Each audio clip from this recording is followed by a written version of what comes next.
His Excellency, the Prime Minister of the United Kingdom, Great Britain and Northern Ireland, Honourable Gordon Brown. Excellency, you have the floor.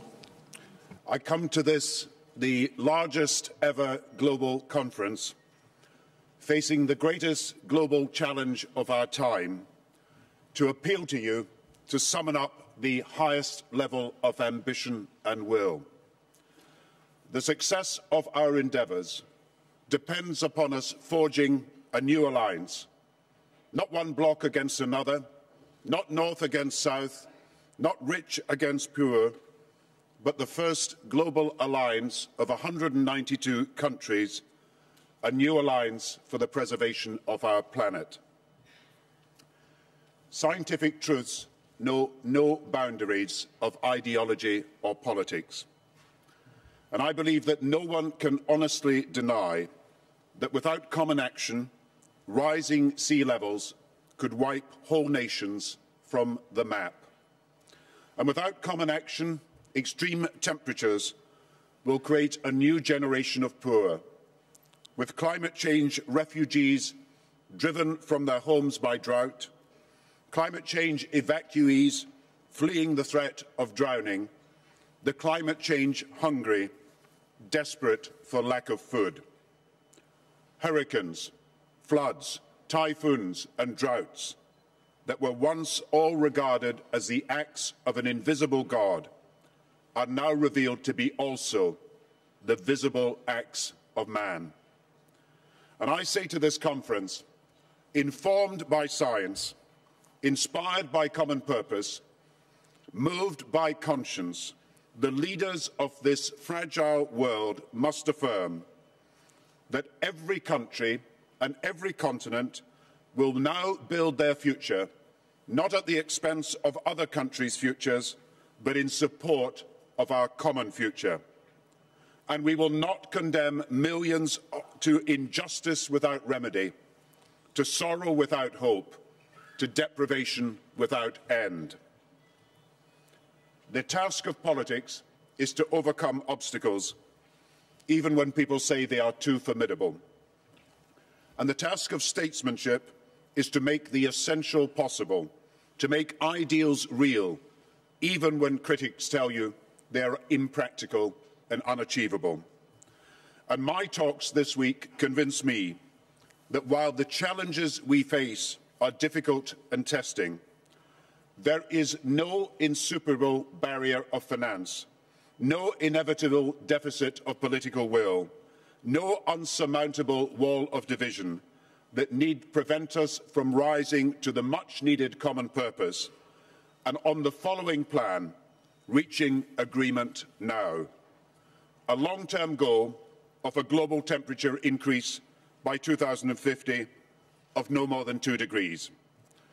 On the way to an emissions cut of at least 80% by 2050, all developed countries move to their highest possible level of ambition by 2020.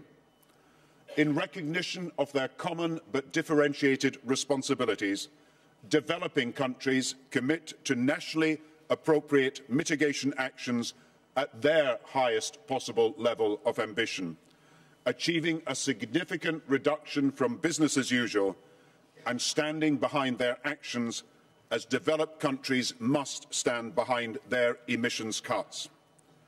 To make this possible, developed countries commit to immediate finance for developing countries starting from January 2010 of $10 billion annually in 2010, 11 and 12.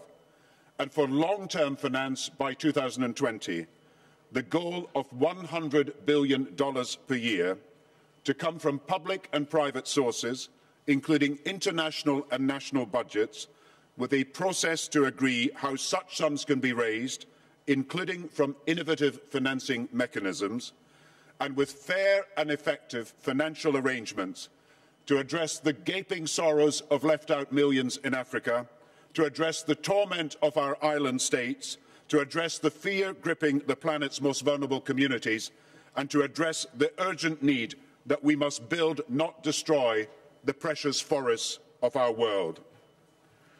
We must commit, therefore, to additionality in our support so that we do not ever force a choice between meeting the needs of the planet and meeting our Millennium Development Goals. For people rightly say to us, if we can provide the finance to save the banks from our bankers, we can, with the right financial support, save the planet from those forces that would destroy it. A commitment also to turn the agreement into a legally binding instrument within 6 months to a year, as we build on the Kyoto Protocol, with transparency in accounting for both developed and developing countries, including international discussion and without diminishing national sovereignty. Friends, I do not ask my country or your country to suspend its national interest, but to advance it more intelligently. For nothing matters to any nation's interests more than the fate of the one world we have. To the developed world, I say also, environmental action is the most powerful engine of job creation in an economy urgently in need of millions of jobs. To the developing world, I say the technology now exists to gain the dividends of a high-growth economy without incurring the damage of a high-carbon economy. And to all nations, I say, it is not enough for us to do the least we can get away with when history asks that we demand the most of ourselves.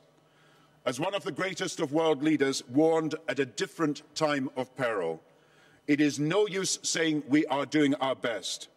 You have got to succeed in doing what is necessary. So let us demonstrate a strength of resolve equal to the greatness of our cause. Let us prove today and tomorrow the enduring truth that is more telling than any passing setback, that what we can achieve together is far greater than whatever we can achieve unilaterally and alone.